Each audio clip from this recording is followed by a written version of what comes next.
Good morning, Merry Christmas with a jingly.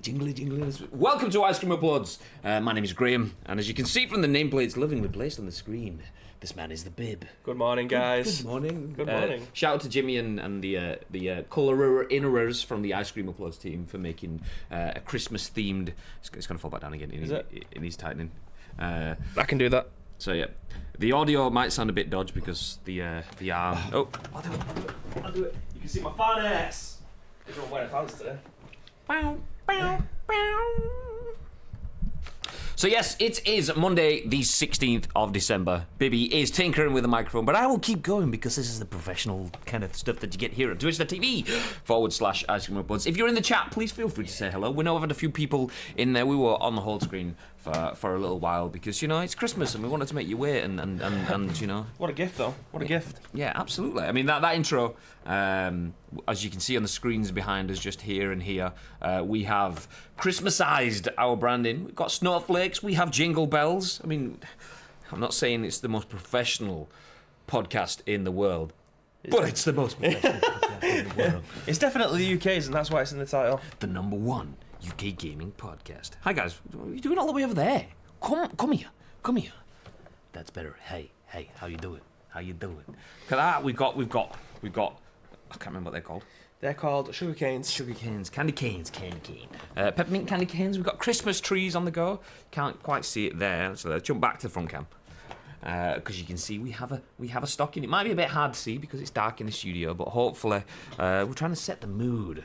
I say it's dark in the studio. It's dark down there. We have the lights up here, as you can see. We obviously don't want to light the down bits there, but yeah. Come back over. So it is Monday, the 16th of December. We are in the final week of main scoops of the year. Mm-hmm. So cherish these, ladies and gentlemen. Not only is it the final week, but it's a big winter blowout. This is the 50th. Yeah. That's only 5, but imagine there's 10 times the amount of fingers there. This is the 50th edition of the Scoop, and it's a big milestone. We've come a long way. We've got a nice 1080p, 60 FPS broadcast. Shout out to Bibby and Alistair for making that possible. We've got a lot of people in the chat. Thank you very much, you guys, for jumping in, making that thing. So yeah, big news. And that's it. That's the end of the show now. 50th. 50th. So, in a bit, guys.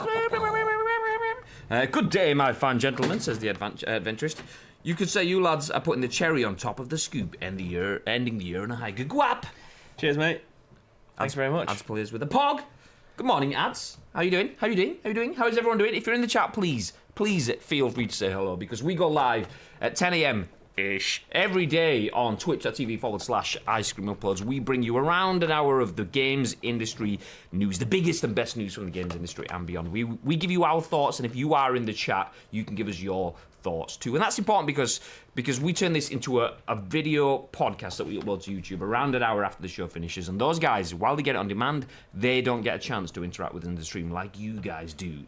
We then turn it into an audio podcast that goes into iTunes, SoundCloud, Spotify, Google Play, 4 audio podcast services, that we upload later on in the day as well. So if you're in the chat, feel free to get involved. We need that discussion from you guys. And let's jump straight into... Actually, let's not jump straight into the news. Let's ask questions first. I believe you were streaming this weekend, babe. Yes, I did. Yeah. Yes, I did. Second part of Resident Evil 3. I said I was going to try and do it in 3 streams, and we are pretty much there. I think we've probably got like an hour and a half left. I thought you were going to say we are pretty much there. The last part of the stream is just going to be 26 hours. No. So on Wednesday we played through the first 2 hours. Saturday morning we played through. I was up well early, like stupidly. The people who was coming into the chat was like, "What are you doing this early? What are you doing up this early?" I think it started at like 9 o'clock. I was bored, so I started streaming it. We have a really loving way of saying that in Yorkshire. It's, "What's happened? Shit bed." So I thought, yeah, why not? We'll play it. We'll do part 2 of Resident Evil 3. So we're gonna finish that one off. I'm hoping tonight. I need to try and arrange a few things. That means ask Samantha if we've got anything planned, and then I can potentially finish the rest of it.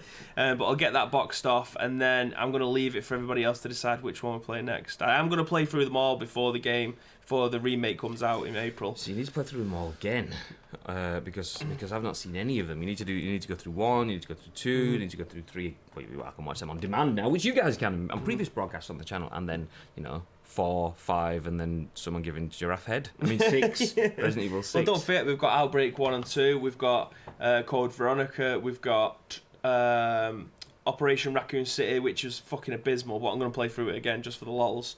Then we've got Resident Evil 7. Translation Remake purposes, 2. Bibby waffles in Resi. That's what it's doing. Waffles in Resi. Then we've got Revelations 1 and 2. So we've got a lot to get through before April, and I'm planning on doing them all on live for everyone. See, last night I managed to get on for about 15 or 20 minutes, and I thought I really want to play Resi, but I'm leaving it for the stream, so I just played Crash Mario Kart something or other. Crash Mario Kart Racing 64. A lot of kart racing stuff, so yeah. But I'm going to try and get that sorted out for tonight. I really want to play it. Precision was in there. He was like, I love Bibby's stream. He was cheering me on because I was doing really well until I ended up dying twice stupidly. Like both completely my fault. What, in Resi? So I was going through a nice flawless running hard mode, and then I fucked it. Fucked it. Fuck this shit, I'm out. Oh, itchy. I didn't do much. I did my standard daily stuff on PUBG, and then other than that, it was alcohol, The Grinch at the Lowry Theatre. Watched that yesterday. And then American Horror Story started on season 3 now. Oh, here we go. 3 episodes into the What do you think of Asylum? It was badass. It was amazing, wasn't it? It was good. Season 3 so far doesn't seem as good as the others. What's season 3? The Witch's Coven one. Oh yeah, okay. Because like the first one started off, and like the first 30 seconds of the first season, you think, oh, this is yeah. What? And then the second one, similar sort of thing. Oh, scary stuff. The third one, it was kind of like, it was just a bit like, because it was a throwback opening to like 1850 or whatever the hell it was, and you just kind of like, I've seen all this sort of stuff before, so I'm at the point where it's just like, oh yeah, I think there's just a lot of filler in that one, if I'm being perfectly honest. I've very nearly finished Freak Show, so I'm looking forward to getting that one boxed off. The clip of Graham mowing people down was PUBG. I was like, what? Oh yeah, I've seen that. That was quality actually. So which one was which is Freak Show? It's one where they've got it's a circus. Is that like a season 5? Okay. I'm going to try and get through all 8 before I come back. Although I've got all of the things to play as well, so yeah, we'll see.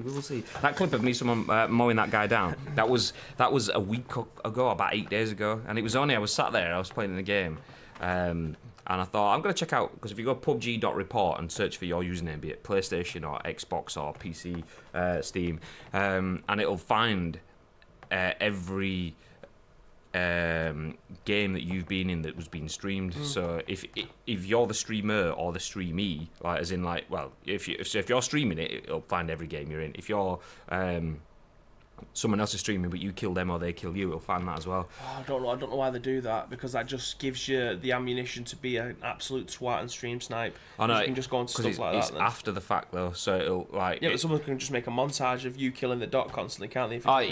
You do get that. You get it quite a lot. That's why a lot of streamers turn on streamer mode, which is crap, because rather than hiding your name for them, you'll know, oh, I've just killed the doc.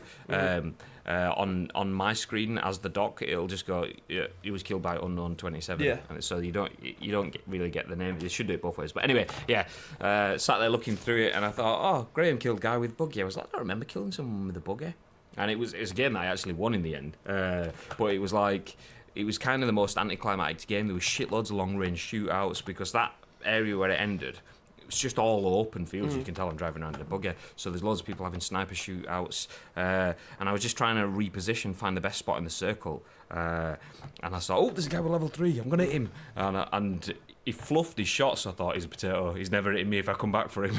And then as I came back, he was getting shot by someone else, which I didn't know in the game. It's only when I was watching that, and you could just hear him like proper losing his shit. It's the solos, the teaming, or whatever. It did proper tickle me, that, to be fair, because you can tell that he did not know that you were coming back for him. Like, you just pissed off, and it felt like 4 minutes before we seen you again, which was in reality was about 10-15 seconds. I went up, span around, came back down, and hit him again. And what the thing is though, the poor dude. I mean, if you don't know what I'm on about, if you check out twitter.com/Graham_day, which is me, I posted a video last week, which was me running some dude over. But I watched the rest of like his stream, because it doesn't just give you the clip; it gives you a bookmark to his Twitch stream, or it was actually a Mixer streamer. And I watched the rest of his stream. and you could see him getting angry and angry because what I do, if someone kills me, I want someone to kill them. Just that's it. I didn't. If I lose to the winner, okay, that's a nice feeling. But I want to know, especially if someone's being a snaky camper or whatever. And I could see he wanted me to like lose the game, and so as I'm driving around, there was like one little shack in the middle of the circle. So I thought, that's it, I'm going to play the cover then. So I went to this shack, and I'm looking around in this shack. I could hear someone shooting the tires out of my buggy. I could see someone at the hill, so I shoot him through the window, headshot, boom, and you could, but like. Rather than taking the shot, I waited because this guy was moving, he was lobbing grenades and stuff. So I waited, and then got the shot, bang, and you could hear it. You could hear the anger in his voice, like he's like thinking, cracking in his he's like he waited forever for that shot. He's clearly shit, and I was like, well, if I should take my shot, he's going to hide from me, so I'm going to wait. Anyway, so I took him out, and it came down to 3 people left, me and 2 others, and so that's the circle. I'm at one end of the circle. There's like a road going through the middle, and there's a compound just outside at the other end of the circle. Some dude drives into the middle of the road in a buggy, gets shot at from this compound, so lays behind it. So same thing again. I stick my head out of this little hut thing, and I'm just about to line up the shot. And as I just get it onto him, I pull the trigger just as 2 SKS bullets from the other guy in the other compound kills him. So I missed my shot, but like me versus one other, and then about a second later, the other guy dies in the blue. So I don't even kill the last 2 people. One kills one of them, and the other, and you could just super shit out. The thing is, though, he proper just sits back in his seat like. Angry as fuck. So dear B Jumper, BJUMPA on Mixer, I apologise that you've got shit hours, but it's PUBG, man. So yeah, chicken dinner. Anyway, from one battle royale into another, we have obviously the biggest games story of the weekend. Obviously, there was a lot of news going into the weekend. There was the new Xbox One X Series, Xbox X with the X and the Series. X-Men box. Yes. So there was all that stuff at the Game Awards last week, but this completely passed me by because I was in a post-Grinch comatose state yesterday. So let's jump in. Right, so while you're reading this, I'm actually going to play the video for people on the stream. Interesting. Okay. Do you want to... Fleven? Yeah, let's get this. Make this bigger. No, we don't play sound, do we? We don't play sound. Okay, jumping in. No, we're not, because we're looking... Oh, Jesus, sweats. Oh, Philippa Foden. Hey, come back here. Hi. It's on extend. It's an extender. Right. Try again. Pow. Yeah, there we go. Ish. Yes, there we go. We get there eventually. So this, obviously, is talking about the Star Wars event that happened in Fortnite last night. I was going to tune in, but then just completely passed me by. But yes, they're written by Tom Phillips for Eurogamer. He says, here's what happened in Fortnite's Star Wars live event as Epic's launcher struggles to cope with demand. Tonight's Fortnite live event was a mashup of marketing and spectacle as the Millennium Falcon, TIE Fighters and John Williams' classic themes mixed with a holographic Jeff Keighley, a comedy stormtrooper and a dancing J.J. Abrams. That was if you could log in, of course. Once again, the draw of Fortnite's live event stretched the game's server capacity as well as the ability to log onto the Epic's PC launcher. For several hours, Epic warned of sign-in issues, even long after the event finished.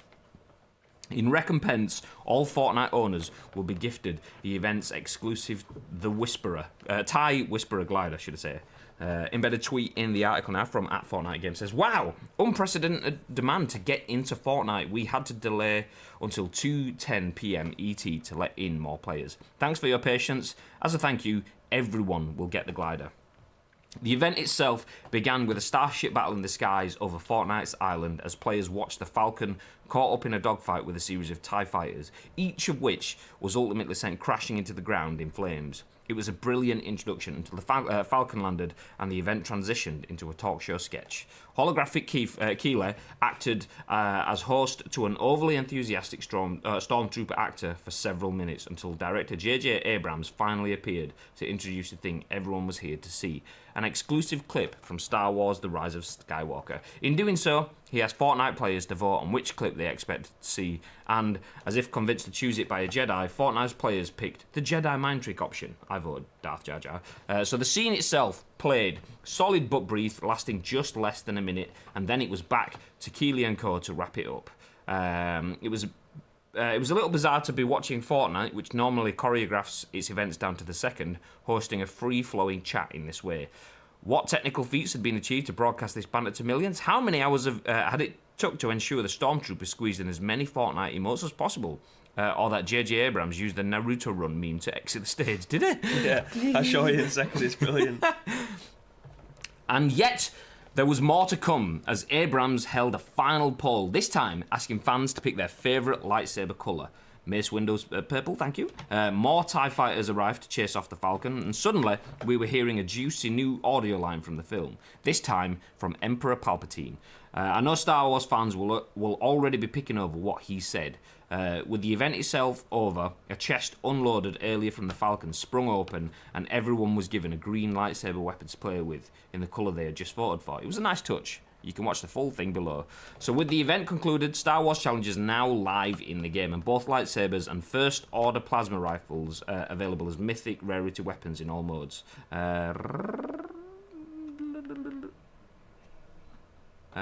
Are available as mythic. There we go. Okay.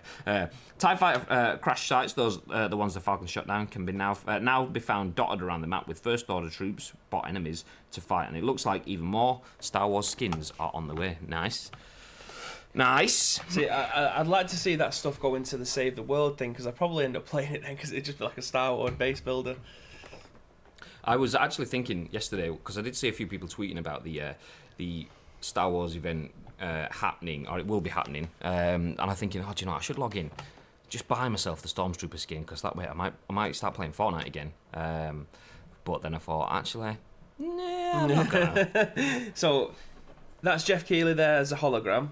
J.J. Abrams is stood next to him in looks like the leather stuff, and this third person here, it sounds a lot like Ninja, but he hasn't been credited anywhere.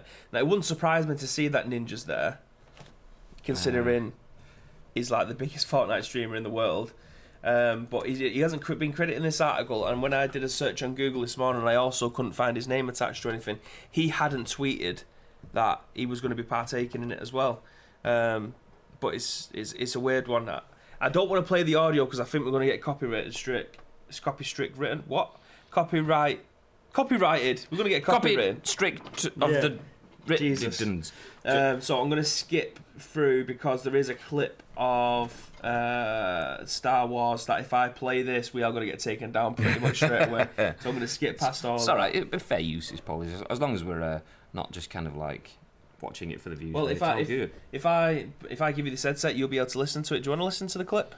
I'll listen to it afterwards. Yeah, watch this later on. If you haven't, obviously this is going to be in the show notes, so feel free to go and watch this video. It is brilliant. It's literally the full 12 minutes and 50 seconds. Rip, I see useless precision. So I will skip to the bit which I thought was absolutely hilarious. Where's the Naruto run?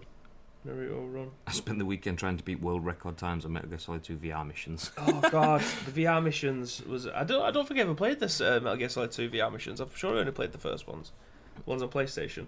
Carson says link. Do you know what? Whilst that's there, I'll drop the link in. Is it in the article, the Eurogamer one? Yes. Sweet. Bam. It's cool. So the TIE fighter has gone boom. I love the fact that the TIE fighters get shot down and then they remain. One of my worst things for Fortnite is the fact that the map evolved over time, which I know that's what kind of made it special. The fact that that's amazing. Right. This is the bit that made me absolutely piss. So it goes. Sorry, I know I cut you up there, but I'm commentating on the video as well. So it goes dark, and then you hear. A very well. It's obviously a Sith. The day of the Sith. Is it Palpatine then? I think so. Yeah. Is it like? I haven't seen. I've stayed away from any kind of spoilers. This is the first time I'm seeing anything regarding Star Wars, the new one that's coming out. I gave in and watched the last. I haven't watched the trailer yet. Yeah, I gave in. I tried to not watch it either because we go watch it as soon as it comes out at Christmas. But if it's someone that sounds like that, light them up. All of them. That's like Emperor Palpatine. Sounds like he needs like a voice suite kind of thing. Yeah. So that the chest bursts open, and then this is the bit that made me piss. I was like, I really wanted to do this. Everyone gets a lightsaber. Everyone just starts going wild with the lightsaber. How good is that animation though? So cool. But they know how to do it right, don't they, Fortnite, when it comes to live events like this, and know what they're doing. That when they made the world implode and you're just floating around in space for 2 days, most viewed thing. The most viewed thing on the internet. For those of you on audio services, we just cut back to the side cam, and there is a microphone directly in place of Bibby's face. It couldn't have been more in my face. Good morning, welcome. I was saying then, one of the things I didn't like about Fortnite was the evolving map. I like the idea of it, but I didn't like the fact that like, obviously the map was changing and it was planned that it will always stay like that. Which is fine when you're just doing, Dusted Depot is now Dusted Divot. But then when you've got those, like, space rocks and stuff, I was just like, it's just, I mean, it probably should be a ding-ding word for me. Boots on the ground, I like that. And it was like, I mean, yeah, fair enough, it's not Call of Duty, it's only Fortnite, but the poof. Yeah, the double jumps and stuff like that. I'm thinking the game's got enough verticality anyway, you can build anything you want and then destroy it and so on. So slow jumps and stuff like that, don't need it. So that sort of stuff I'm not too bothered about. But having something like that, something that is an event and not just, it transcends Fortnite. We're going to the world of Disney, we're going to Star Wars, we're going to 30 years of cinematic history. They're having an interactive event with directors and like a bit of back and forth, and then having something happening in the game like cutscenes with the TIE fighters, but then them remaining in the map. That for me is that's class. That's class.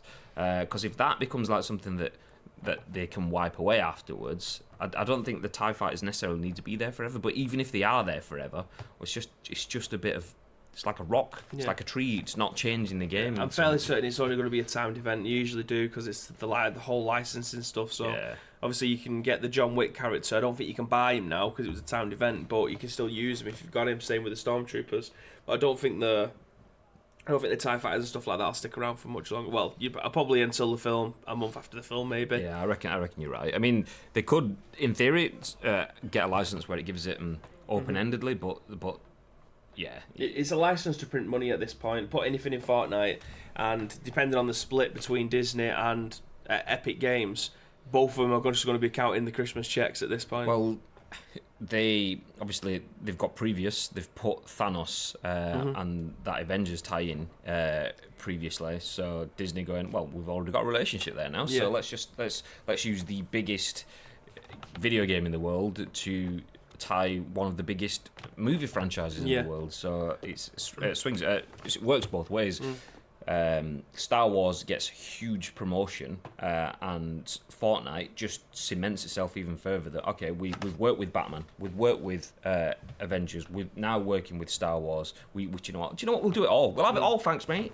But even so, is like does your daughter like Star Wars? Yes. So you brought her up on that, haven't you? Yes. She hadn't just found that herself by playing Fortnite. No, we forced her into liking Star Wars. She hates it really, but she goes like, yeah, of course I do, Dad. It's proper good, yeah. This is potentially the new demographic that they're looking at, because obviously we're Star Wars fans. I'm not a massive Star Wars fan. I've watched them, but I don't know the entire lore behind it. I'm not that much. I don't know absolutely everything. I enjoy the films, but I'm not like a proper super nerdy fan about it. But I found that by myself growing up, rather than someone telling me about it. Whereas this is in a Fortnite game where all the kids are going to be now playing Fortnite and wondering what the hell's a Stormtrooper, finding out what it is. If their dad's not, or their parents, or whoever it is, their guardians are into Star Wars, they're going to find out about it now themselves. So again, it's just opening them up to a new demographic of fans, which is perfect. That's exactly what I want. It's not free marketing, but it kind of is, because the game's free. It's open to people without them having to even know about it. Yeah, does the game come out on the 19th? The film come out on the 19th? It comes out this week anyway. But yes, it's a Christmas due day. So like... Is that what we're doing? We're going to go for burgers and then so they let all the kids run around as Stormtroopers for a month, and then they have this massive event the weekend before where everyone can sit down, and then like at the end of the event have a lightsaber. so and then it's like, it comes out in 3 days as well, so it was gonna sell ridiculously anyway. It always does. It's a huge Christmas thing. It's the end of the saga kind of thing, so it was gonna be big. But yeah, absolutely, these kids now that yeah, well, I want to watch films, fine. I want to go to cinemas, fine. Yeah, but I want to play Fortnite. And now they've played Fortnite. It's like, okay, now because I played Fortnite, I want to go and watch the films and see the films. Rogue One was on ITV last night. Was it? Perfect timing, really, wasn't I quite like Rogue One. Because it's... I mean, I won't talk about spoilers and that, but it's different in the fact that it is just a Star Wars story and so on. So... it's nice. It was a really good film, and the Vader bit at the end of it is class. But yeah, the rest of the film kind of don't keeps up with the Vader bit. But yeah, David says unless they bring him back from Vader throwing down the shaft at the end, didn't Palpatine die in The Empire Strikes Back? He did, or so we thought. But yeah, in the trailers, then you hear that light dead up, all of that, like Emperor Palpatine with his floppy chin sort of voice. So yeah, exciting times. Jumping back to the chat, boys. There are 24 white Twixers upstairs, and we're munching on them all. Good luck in getting one. I don't know, but a white Twix just sounds inferior to normal Twix. Are you kidding me? Chat, let's have a question. White Twix, normal Twix. White Twix, normal Twix. Do you prefer white chocolate to chocolate? Absolutely. You absolutely. To be fair though, I'm a big fan of dark chocolate as well. I like dark chocolate. I like some white chocolate. I like dark chocolate, but it's all about milk. To be fair, I never tried a white Twix. I tried the white Kinder Bueno. I'll give you a piece actually, didn't I? They're amazing. The white Kinder Buenos are amazing. I've never tried a white Twix, but I'm definitely down for it. I love Milky Bar and stuff like both. That. That's good. I mean, we're all here in 2019. Ads is already sat in 2020. Do you know what? Fair play, good he wants to stick a both in one packet, doesn't he? I'm playing the Halo theme and munching on one. It's divine. Okay, that's the end of the stream, ladies and gentlemen. Alfie says Bibbs knows. You're dead right, he does. You've just got an audience full of heathens. I mean, don't get me wrong, I do like white chocolate. I mean, I'd smash my way through. I fucking used to love just having a Milky Bar, but white chocolate, after you've had enough of it, you're like... No, it's the one, mate. It's the one. I told you I was trying to find white hot chocolate, and I could only find the option one, which is probably the worst choice out of all of them. And then I found another pot. It's quite ironic that was your only option.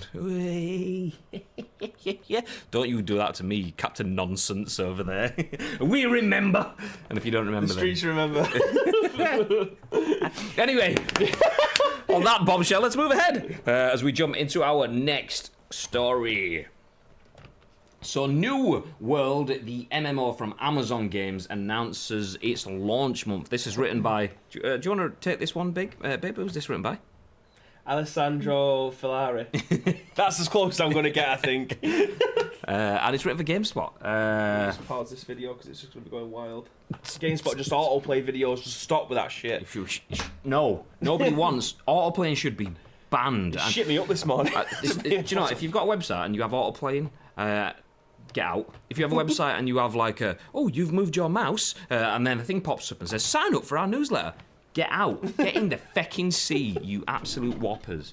You're pointing at that camera again, mate. Yeah, you're not even there, you're up there. That's how angry I am. Yes. You don't give a shit. So, jumping in. The upcoming new MMO will release on Amazon and Steam. At the Game Awards 2019, a new trailer for the upcoming open-world MMO New World was revealed. A release period was also set, and Amazon's first large-scale online game will launch May 2020. Developed by Amazon Game Studios, formerly Double Helix Games, New World is... another name, Double Helix. What did Double Helix make? New World is set in a high fantasy... setting, taking inspiration from Edge of Exploration in North America from the 17th century. Set on a mysterious island known as... How well should I let you take this article? My God, should I? It's autoplay for you now. Yeah. God damn it! So set on a mysterious island known as Eternum, you play as settlers venturing to establish a foothold and uncover the mysteries of what happened in this strange land filled with undead monsters and relics of an ancient civilization. It's been a while since we last heard from New World. Earlier this year, we got the chance to get an early look at the game, which showcased much of the game's exploration, combat, and base building mechanics. According to the developers in an interview before the reveal at the Game Awards, they wanted to retool mechanics of the game following an extended alpha test period. With its release coming to Amazon and on Steam, the developers want the game to be available to as many players as possible. So is Amazon getting their own launcher? Sounds like it. Yeah. In familiar MMO fashion, you'll take your created character and venture forth into the land, exploring the different open-world regions at your leisure. While MMOs mostly have you take part in group-oriented tasks, you can tackle much of your adventures on your own, which includes taking on quests, exploring dungeons, and crafting goods. Ooh. But if partner up with others, it's meant to say partner, isn't it? But if partner, I think that's when partnering up with us, you can take part in large-scale conflicts with up to 100 players fighting on a battlefield or engaging in siege combat. By forming companies with other players, you can build strongholds in different regions of Eternum. My God, this article's still going.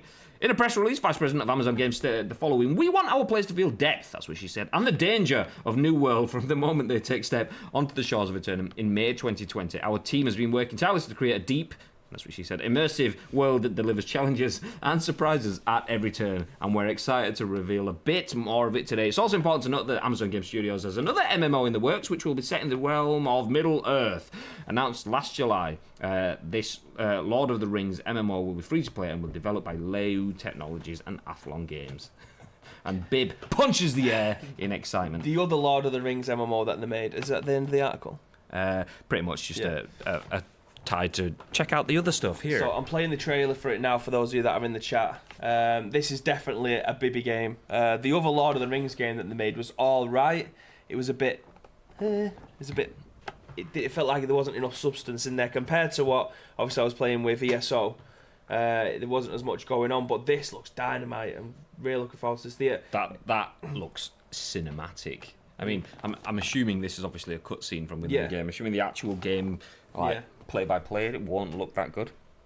Well, I don't know if Amazon have got anything to do with it, and it'd be interesting to see what the Amazon launcher is and what they get provided with, because Epic Games are on a bit of a run at the moment, and obviously they are going to be giving away free games to everyone, but their launcher is pretty good, and their launcher made Steam take note and update their launcher, considering they hadn't updated theirs in about 15 years. It was well outdated until recently.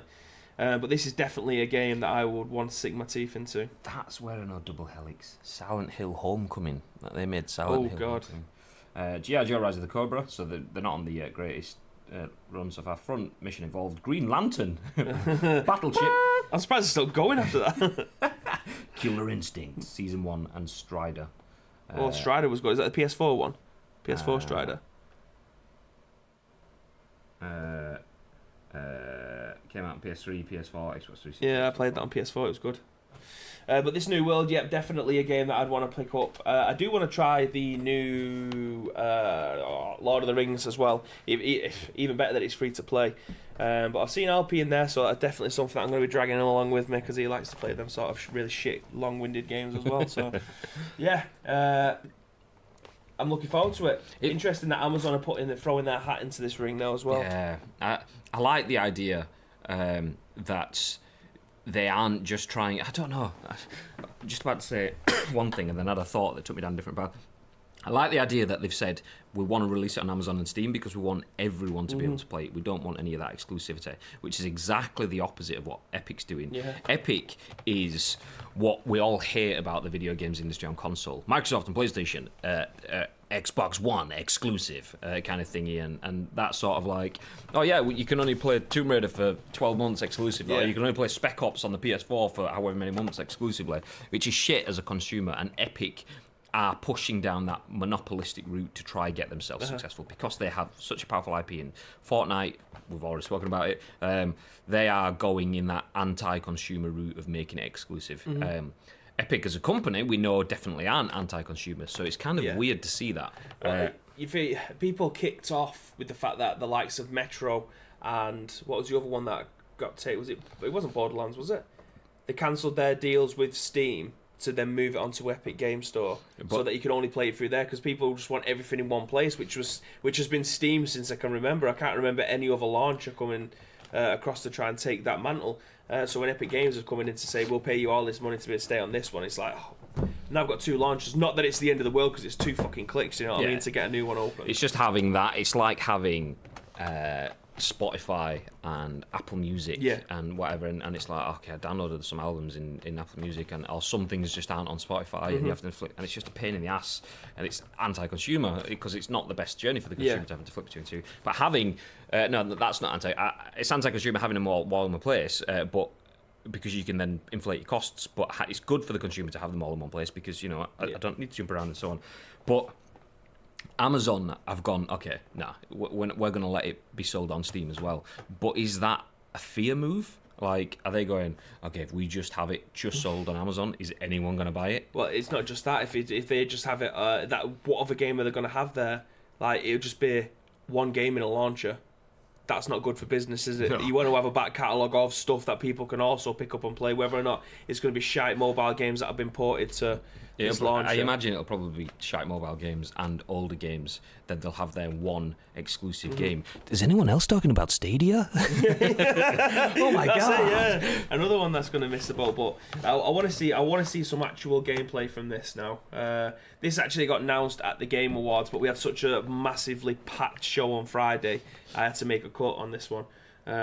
So yeah, getting it today. We haven't heard anything else about it over the weekend, but I want to see some gameplay from this now. I want to see what it's going to look like. Is it going to be a proper MMO where you're going to have about 40 bars at the bottom with life bars going up the side, a map at the top, and then all your characters that you want to play with on the right? And you need a separate map to understand what all the stuff works on the screen. You need a mouse that's got 17 buttons on the side to do all your castle stuff. I want to know more. I'm involved. Again, I reckon with the Lord of the Rings one. The fact that it's Amazon as well, I reckon we could see almost Fortnite-esque levels of crossover.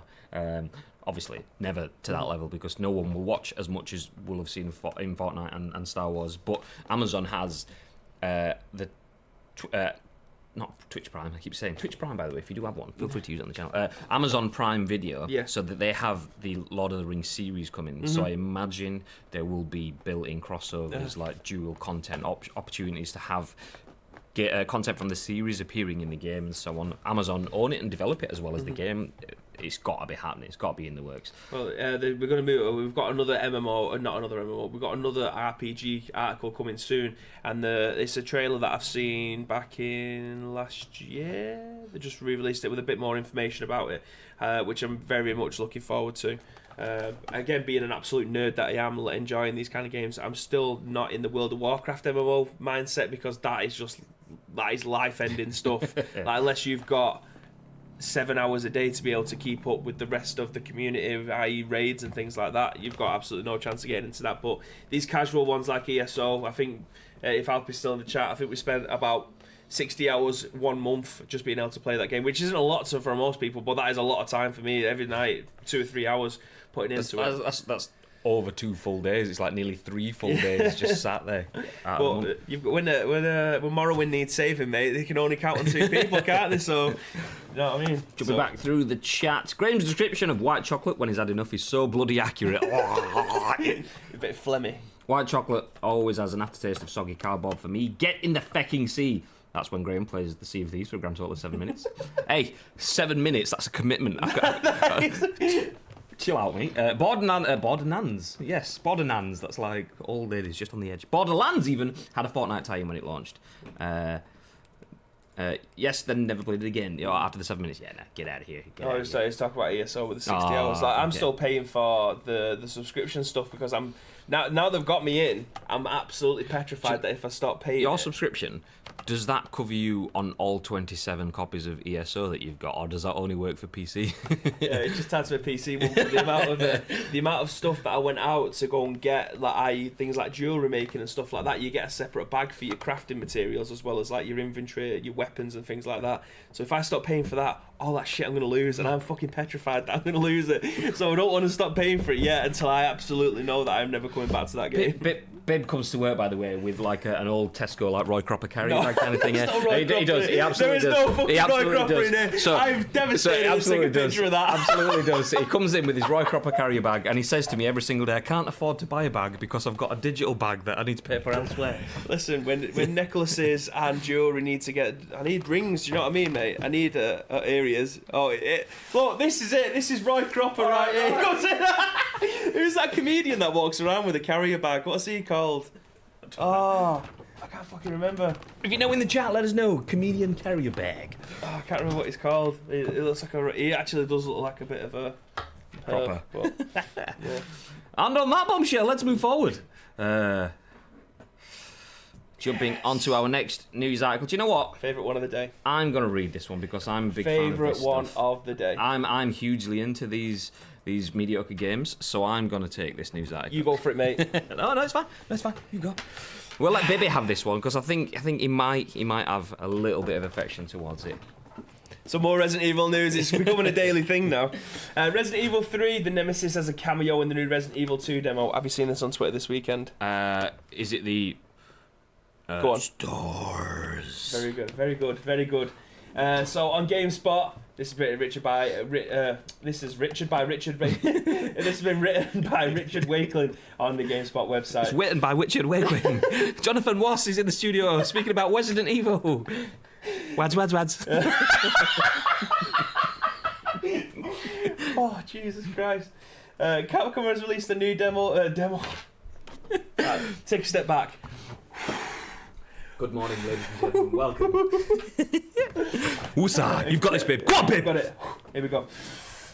Capcom has released a new demo for their beloved remake of the Resident Evil 2 called the RPD demo. It's available to download now on PlayStation 4, Xbox One and PC and includes a well-timed reference to the upcoming release of Resident Evil 3 Remake, which will bring Nemesis to modern consoles. The demo is the same as the one-shot demo released prior to Resident Evil 2's launch back in January, except the 30-minute time limit has now been removed and you can explore Raccoon City's police department at your own pace. However, there's one key difference in the form of a creepy Easter egg. What, like an egg that's like got teeth and stuff? Yeah. I'm going to play the video after I finish reading this. So be prepared. Oh. Players investigating the front entrance of the RPD in the latest demo have reported hearing Nemesis shout, Stars. Nemesis is, of course, the popular antagonist of Resident Evil 3 Nemesis, which Capcom announced earlier this week is also going to get the remake treatment. Resident Evil 3 takes place prior to and during the events of Resident Evil 2, so Nemesis would have been pursuing Jill Valentine at the same time. Leon and Claire were both in Raccoon City. Is that... Didn't know that. That's over here. That's it's badass. weird though because Resident Evil 2, as you're going through the RPD, there's loads of doors, shutters, and stuff like that are active and you're available to use. But by the time Jill gets there, they're all boarded up. So things like when you're walking through Leon's office, you're walking through the RPD office, it has banners on the desk saying like "Welcome Leon" because it's meant to be his first day, and when he gets there, he's meant to do. But obviously that's still there, but it's just covered in blood because of all the zombies that have happened since Leon's run through. That's pretty quality. I like that sort of stuff. I So, yeah. love them sort of like converging pathways. Yeah. I remember. I mean, let's go on a big tangent before we carry on with the story. I remember seeing the film Cloverfield, and then there was like a sequel to it. Like there's all sorts of different films, and there was that dodgy one where some dude kept a woman in a bunker or something. But I remember when the new John Goodman one. Yeah. Yeah. I remember when there was like when Cloverfield first came out, the sequel that was immediately supposed to follow it that never happened was supposed to be the same event, but like from a different angle. That'd have been sick. And like they're supposed to like cross paths on the bridge, and on the bridge there's someone else or something with a camera, and that was supposed to be the other people where they I love cross that paths. shit. Which made when you were saying this then completely different genre of films. Yeah. When you were talking like zombies and stuff, talking that I was thinking how good would it be if you got one of those like Shaun of the Dead bits where they walk past like Yeah, the same group of people. You're right.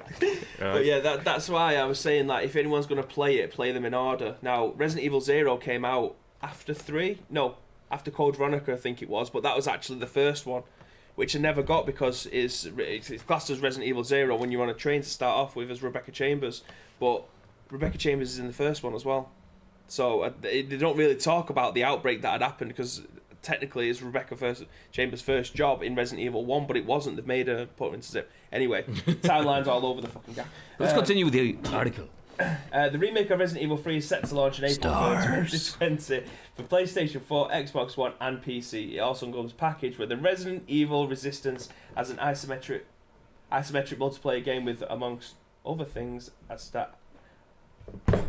isometric multiplayer game which, among other things, a stars guy called Martin Sandwich. It threw me off because I was like, Martin Sandwich, why is it called? But yeah, there is actually a guy called Martin Sandwich. Yeah, we spoke about that. Yeah. I mentioned it the other day. It was like, and it mentioned like it must be people just like the name Sandwich because I'm hitting that like, ooh, it's called Sandwich. There's a whole thing around that. But yeah, this I do need to download this demo just to be able to witness it for myself again. But I'm just going to play this trailer through now for everybody else. Just want to say before we get into it, Martin Sandwich. I did Google him. He looks a bit dodgy. He looks a bit inbred.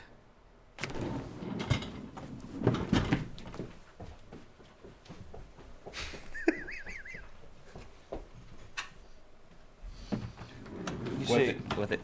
You think these jokes was a cut above a mustard, you know? No. Oh, he loves it. He loves it. I'm getting in there. Loves it. Well, yeah, this is Asim sent me a link on Friday actually to this developer interview, which I ended up watching, which shows more of the game that you didn't see in the E3 trailer, not the E3 trailer, the State of Play trailer. Yeah. So there's more stuff in this, which has a lot more keyframe stuff that I want. I want to make wallpapers. I want more shit. I want to see Jill kicking more ass and stuff like that. But yeah, it looks phenomenal. I can't wait for it to come out. How long is this developer video? This is 5 minutes long, so I did watch it this morning, and there is a lot more gameplay-ish stuff in there. Obviously, I don't want to take up the time going through this stuff because it is the producers of the game talking about the lore of Resident Evil.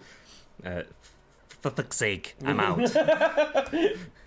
But a new model that they're putting for Jill is amazing. To say that it actually looks like, you know, when they remade Lara Croft from like PS1 then to PS2, she looked pretty good, and then when they made her for the PS4, she just looked completely different. They've kind of kept the same model for Jill. They've just brought her into 4K graphics. I like how, we were having a chat saying Jill was, and we're probably, because we're daft northern men and don't know what a boob tube actually is, we were like, yeah, but in the original ones, she wore that like unpractical top for zombie worlding, which we think is a boob tube. Correct us if we're wrong, we don't know. Anyway, we were talking about how are they going to balance that, because you're going to move forward and they're going to want to say, look, no, she needs to wear something more practical. Is that what they're talking about there? Or? Yeah, they're saying basically they kind of want to make it a bit more practical, like she's going to be running around the streets and she ain't going to be wearing a skirt or anything like that. We don't want her to look like a titty streamer kind of thing. However, they are giving you the option if you pre-order the game to use her original outfit, which I do like that, because I do believe that if you want to chase realism and if you want to upgrade everything you can, so when you remake a game, you have access to everything that's 20 years later on, or however long it was. All the technologies, all the knowledge, and provided I don't lose the code like they did in Saints Row 2. Yeah, exactly. Although you find it again in a wall or whatever it was. So like you learn on that, and you bring all of the modern stuff within it. But then you will get a bunch of people that say, look, yeah, maybe I was a 12-year-old boy that liked wearing that top for different reasons. But whatever your reasons are, whether they're seedy or whether it's just that sort of nostalgia sort of thing, the fact that they do have the ability so if you are that passionate that you love the game as it was and you want to see it as it is, then the chances are you're probably going to pre-order it anyway. And if you pre-order it, you get it with it. So it's a nice way to go, look, okay, do you know what? We understand that there's a new generation of female gamers that don't want to be objectified, so we're giving them something that allows them to cover up a bit. But if you want the nostalgia and everything comes with it, then you've got that too. So well, this is the first time that I've actually seen what Project Resistance looks like as well, because it was in beta form on the Xbox One, but you had to be an ambassador for Resident Evil, which I am, but I don't own an Xbox One to be able to play it. So I've managed to get my first glimpse of what this looks like, and it's a 4 versus 1. So you are the one person who's the antagonist, shall we call it, is the one that can see the map, and they put decoys around to stop the 4 people from escaping. So it's just showing a tiny little bit of it then on the screen. So obviously this is a player, and you've got the bird's eye view, shall we call it, of the person who's trying to stop these people from going. So I think this will make awesome stream content for us if we got that many people playing it. Is it not going to show it now, is it? I've gone too far forward. There you go. So you got all 4 of the screens there, and I think this is what. Yeah. So this is the guy that's putting all the stuff in the way for people to stop them from escaping. Like it's almost like the same. There was what game was it? There was a battle royale game where you're essentially it's like the Hunger Games. You are the person that's creating the game, so you can choose whether to drop a crate here or to give them extra ammo or whatever. But I do really like that. 10 Cloverfield Lane. That's the Cloverfield film. Angelos Epithemiou? That's it. That's the guy that walks around with a carrier bag. Ah, okay. I was like, I don't know what that's relating to. I'm glad you remembered. If it's the same one from Shooting Stars. Yes, that's the guy, yeah. That's the guy. Dan Skinner? Question mark? I'm guessing that's a different guy with a carrier bag. That's just some bloke that walks around Precision Street. Do you want a can of iron brew? So yeah, again, your daily Resident Evil news. Chance that's going to be some more tomorrow, so we'll have to. But yeah, I can't say it enough. Super looking forward to this, and I like the fact that even with the Resident Evil 2, it's the same engine, so they can just throw whatever there is back into the Resident Evil 2 demo. I'm going to start building up a series of intros and stuff to when we start talking about the show and stuff, and I'll say, welcome to Ice Cream, my name's Graham Day, and I'm joined by our resident president. Yeah, there we go. I'm gonna try and cosplay this one. I'm gonna try and get the RPD outfit. I think you should for the third one. I think we need you dressed with like a mop on your head so you can look just like Carlos does. Well, the original, I'm gonna have to lose about 14 stone. But the original Leon Kennedy in Resident Evil 2 had ginger hair. Resident Evil 2 PS1. You ready for this? You all ready for this? Look at that. 1 minute. F11. Look at that. Boom. Go on, you go close to that camera. We'll do it.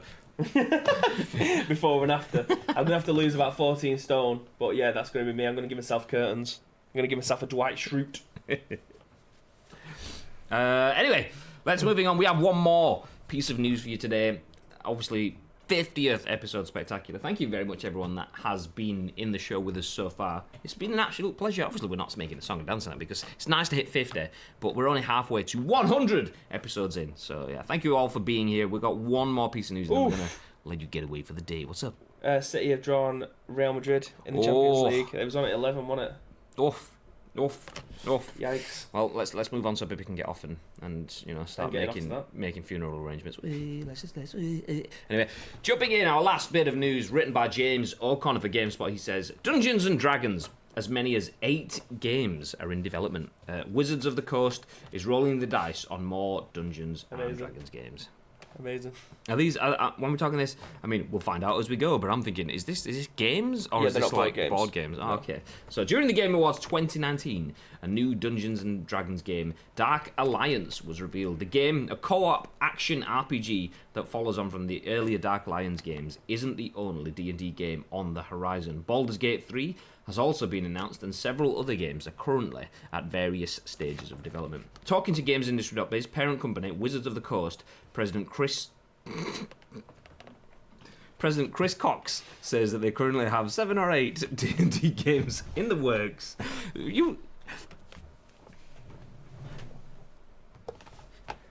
Baby just kind of reacted to me chuckling at Chris Cox. This is the man that lost his shit when we had someone called Jeep Barnett.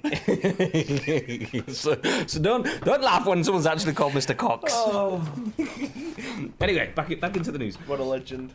Talking to GR.biz parent company, Wizards of the Coast president Chris Cox says they currently have 7 or 8 D&D games in the works. We want each game to have a point of view and to really keep on just a couple of things and do it really, really well. He told the site, suggesting that each project needs to do something different.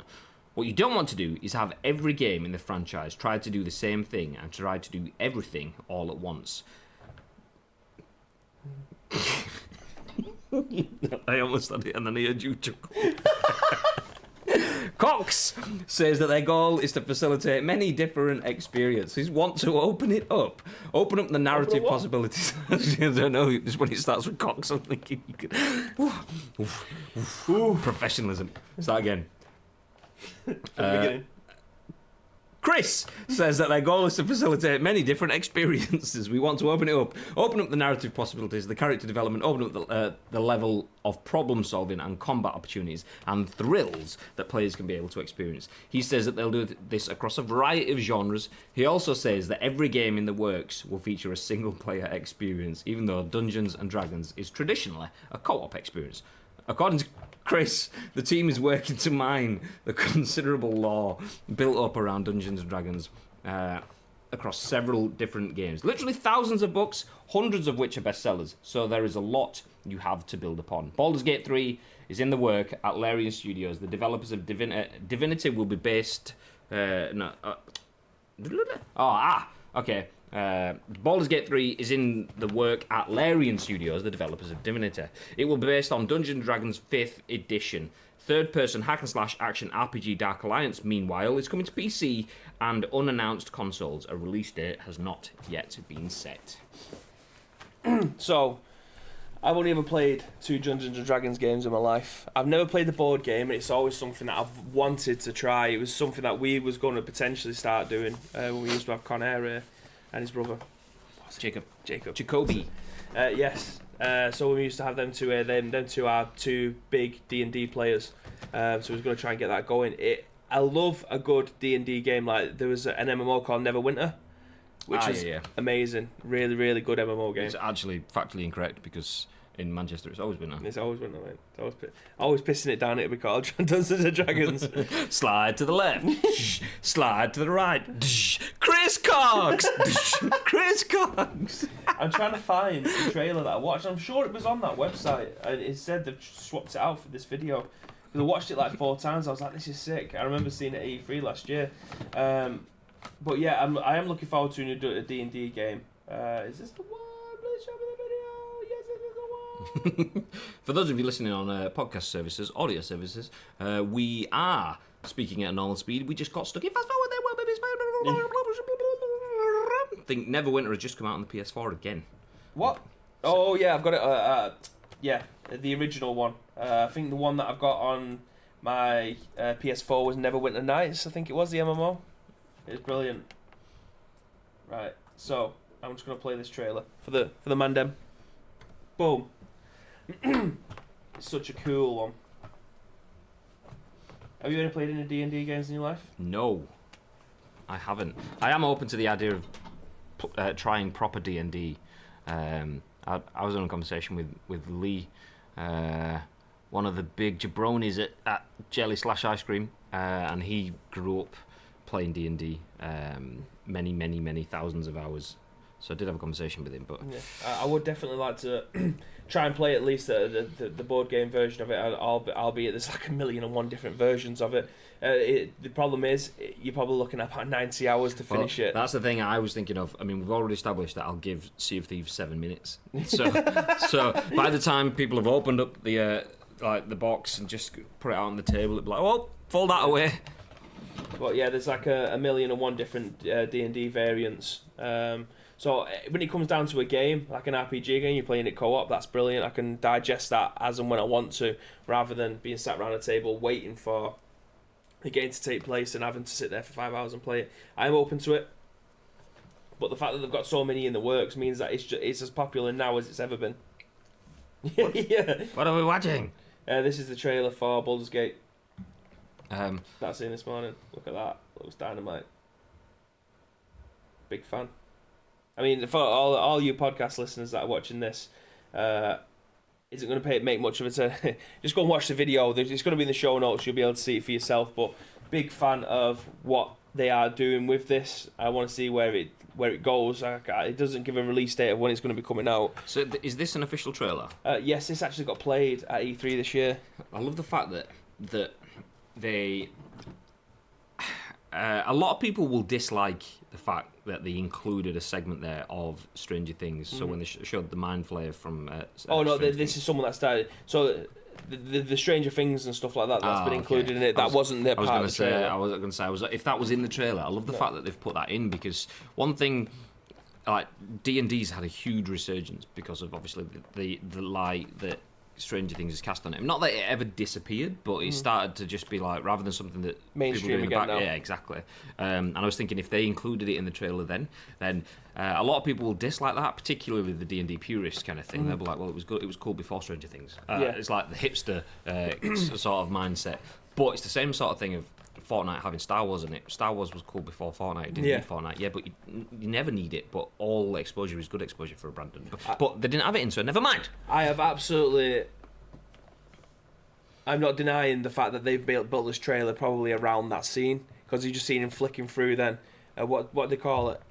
the mind flayer, which is basically what controls your mind. Yeah, see, I've never seen Stranger Things. I know, I really should do. Of all the things that I watch, of all the things that I watch, definitely Stranger Things definitely should be up there. But I have absolutely no doubt that they made this trailer off the back of the success of that to show, oh my god, yeah. So he's flicking through the book. They already know what this thing is before it even hits the screen.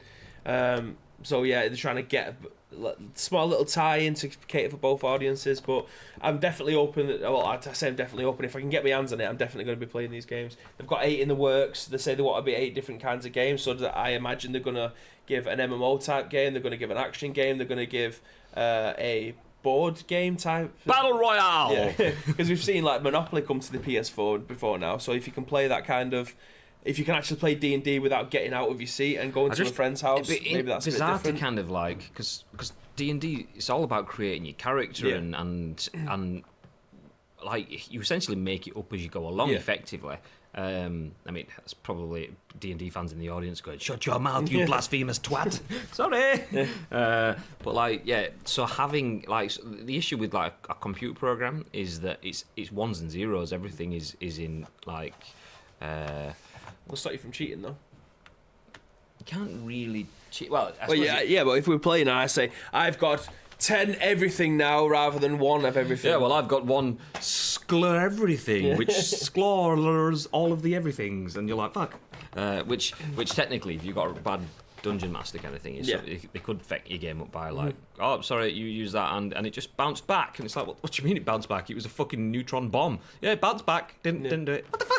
But I mean, if it's being digitalized, it gives more people a chance to be able to play with their friends. So like your mate Martin, who doesn't knock about here all the time, if he has the opportunity to be playing wherever he's based, you can still play this game with him, but it's just be over the internet. So just imagine that, like.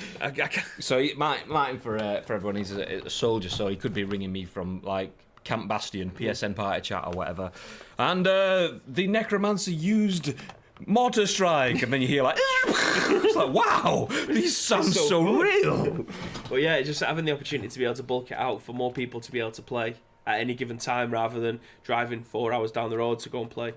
It'd be Dungeons and Dragons now is probably going to be at the height that it could be in over the past 30 years, because obviously Mark and Lee used to play it growing up. They've known each other for God knows how long. Unlucky. So they've I don't want to say outgrown it, but it may not be in their interest anymore like it was 25 years ago. Yeah. And that's the thing. It's the same thing with a lot of audiences lapse, and now, particularly, you compare it to.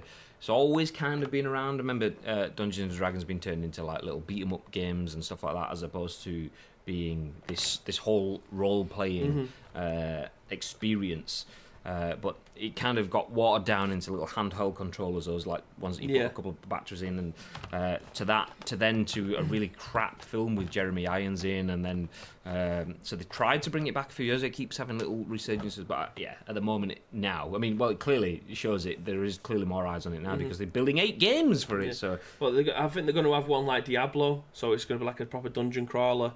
They'll have one like that. They'll have a full-on action game. I think they're going to have a board game type. They'll have an MMO. They'll just cater for every single kind of audience that may be interested in their genre of games, rather than it just being an RPG kind of game.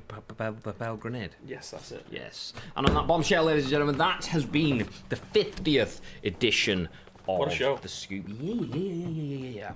Nice to have a bit of Star Wars in it. We didn't get any PUBG talk, but I noticed you managed to squash some Resi in, didn't you? Absolutely, mate. Well, Resident Evil's relevant. Oh, damn. He fell it. Caught me right in the fields. But yes, if you guys have liked what you've seen what you've liked, then feel free to hit the follow button on the channel. It's kind of like there-ish. Somewhere up there. Somewhere over my head. Somewhere. Oh, there we go. Look at that.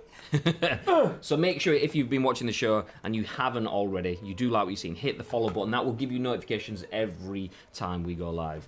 We go live around 10 a.m. Ish.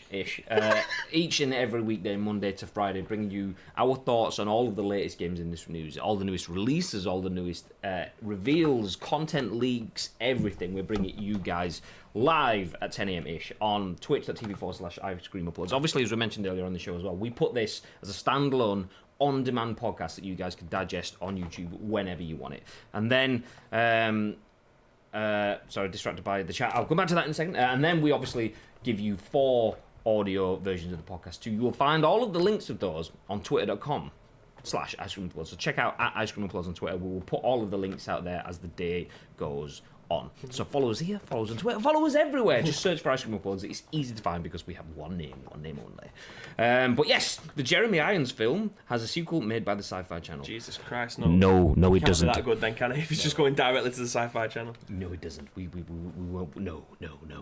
But like I said, that is it. Anything you want to add before we disappear, Biberino? Yes, as always, if you do want to see anything knocking about social media, any articles that you want to hear our opinion on, feel free to tag either myself or Mr. Graham Day in on Twitter at We've Got Rubinho, Graham_Day, and the Ice Cream Uploads channel. We will include it in our next show with our thoughts and opinions. Yeah. So if you're on the video services, we've even put the links on the screen for you right there. But that has been... That's the one I want. That has been the 50th edition of The Scoop, ladies and gentlemen. Have yourselves a very lovely day. We will be back at 10 a.m. tomorrow with more Scoopy goodness for you. And Josie will be in continuing her Death Stranding playthrough after that too. I don't believe we have any more content this afternoon. I know Luke has some more Life is Strange scheduled in. I don't know if it's today. If it is, then ta-da! If it isn't, then told you so. But until then, have yourselves a lovely day. And remember... Stay frosty! Yeah!